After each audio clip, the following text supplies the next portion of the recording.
میں نے کہا نبی پاک نے اپنے انتقال سے 4 دن پہلے، سوموار کو آپ کا انتقال ہو رہا ہے، اس سے پہلی جمعرات عشاء کی نماز، صحابہ جمع، میرے آقا کی طبیعت خراب ہے، بلال اس کھڑکی کے قریب کھڑا ہے، یا رسول اللہ الصلاۃ الصلاۃ، آئیے نماز پڑھائیے۔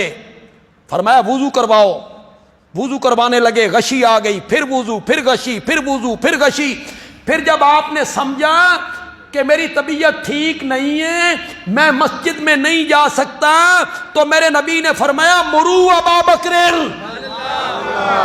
فلیصلی بالناس، ابو بکر کو کہو میرے مصلی پہ کھڑے ہو کے لوگوں کو نماز پڑھائے۔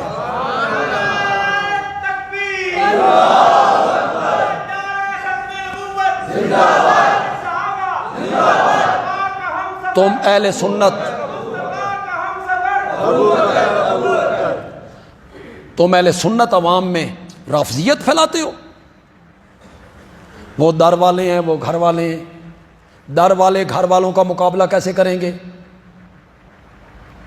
حضرت علی رضی اللہ تعالیٰ عنہ ہماری آنکھوں کا نور ہیں، ہمارے دل کا سرور ہیں، ان کے پاؤں کی جوتیاں ہمارے سر کا تاج ہیں، ان کی جوتیوں کے نیچے لگنے والی مٹی ہماری آنکھوں کا سرمہ ہے۔ حضرت علی کی ادنا سی توہین ایمان خطرے میں ڈال دیتی ہے۔ میری تو مجبوری یہ ہے، میں سنی ہوں، میں سنی ہوں، اہل سنت ہوں، میری مجبوری ہے۔ میں جتنا احترام حضرت سیدنا صدیق اکبر کا کرتا ہوں، مجھے سنیت مجبور کرتی ہے کہ اتنا ہی احترام سیدنا علی کا بھی کر۔ میں جتنی عزت اما عائشہ صدیقہ کی کرتا ہوں، اتنی عزت میں سیدہ فاطمہ کی بھی کرتا ہوں۔ ہم اہل سنت ہیں، ہم سب کا احترام کرتے ہیں۔ تیریاں موجاں لگی ہوئی ہیں، ایک آنکھ تو نے بند کر رکھی ہے، اور پھر ہمارا نعت خوان، ہمارا سٹیج، مجبوراً بات کرنی پڑتی ہے۔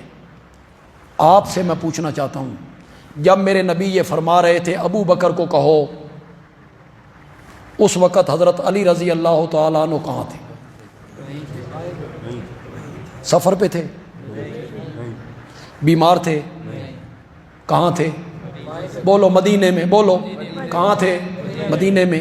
میرے پیارے پیغمبر کے چچا ہیں حضرت عباس، وہ کہاں تھے؟ مدینے میں۔ ان کے بیٹے ہیں عبداللہ، کہاں تھے؟ مدینے میں۔ دوسرے بیٹے ہیں عبید اللہ، کہاں تھے؟ مدینے میں۔ تیسرے بیٹے ہیں فضل، کہاں تھے؟ مدینے میں۔ حضرت علی کے بڑے بھائی ہیں حضرت جعفر عقیل رضی اللہ تعالیٰ عنہ، کہاں تھے؟ بولو بولو ذرا بولو۔ حضرت حسن، حضرت حسین، میرے نبی کے گھر والے، میرے نبی کے داماد، میرے نبی کے نواسے، میرے نبی کے چچا، میرے نبی کے چچا زاد بھائی، میرے نبی کے گھر والے سارے مدینے میں تھے۔ میرے نبی نے کہا میرے گھر والے پیچھے ہوں گے، ابو بکر آگے ہوگا۔ یہ تجھے یاد نہیں آتا کہ میرے نبی نے آگے کس کو کیا تھا؟ 17 نمازیں میرے نبی کی زندگی میں حضرت ابو بکر نے پڑھائی تھی، 17 نمازیں پڑھائی۔